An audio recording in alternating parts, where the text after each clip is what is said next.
আমি কোনো জমি দখল করি নাই।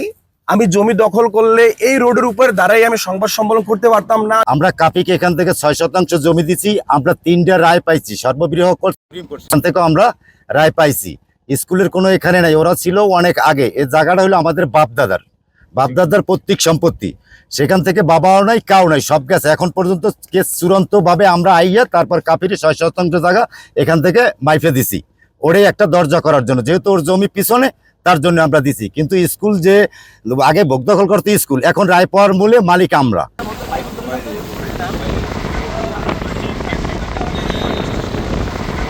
আমি যেহেতু জাতীয় নাগরিক পার্টির কেন্দ্রীয় সদস্য এবং জ্যেষ্ঠ সংগঠক, আমার কেন্দ্রে আমার ভালো একটা জায়গা রয়েছে।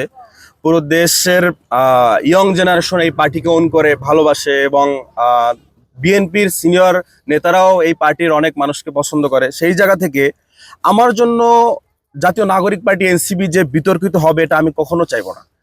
এবং এখানে অলরেডি বিতর্কিত করা হয়েছে আমাকে কেন্দ্র করে, যে এখানে সরাসরি লেখা হয়েছে যে এনসিপি নেতা কাপি।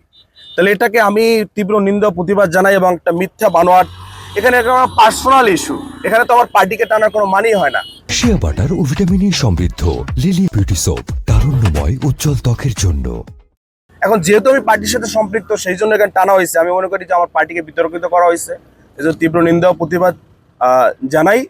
আর হচ্ছে যে এই যে তারা জীবননাশের হুমকি, ভাই কাউকে জীবননাশের হুমকি এবং তাকে হুমকি, বরংস তিনি থার্ড পার্টি ধরে আমার পরিবারকে ফোন দিছে যে আপনার ছেলে অন্যায় অনিয়মভাবে রোড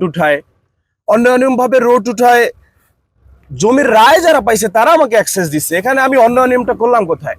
এখন সেখানে এসে জীবননাশের হুমকি, যে এখানে হেড টিচার কিন্তু ভাই আপনারা লক্ষ্য করবেন, বিদ্যালয়ের প্রধান শিক্ষক আব্দুর রহিম বলেন যে জীবননাশের হুমকি দিলে তাহলে আমি ফোনে দিছি, অথবা আমি সরাসরি দিছি, অথবা কোনো না কোনো মাধ্যমে সেটা প্রমাণ করুক। আমি আপনাদেরকে সাথে নিয়ে তথাকথিত মিথ্যাবাদী হেডমাস্টারের কাছে যেতে চাই এবং জানতে চাই যে আমি তাকে কিভাবে জীবননাশের হুমকি দিলাম এবং কিভাবে তাকে আমি হুমকিটা দিলাম।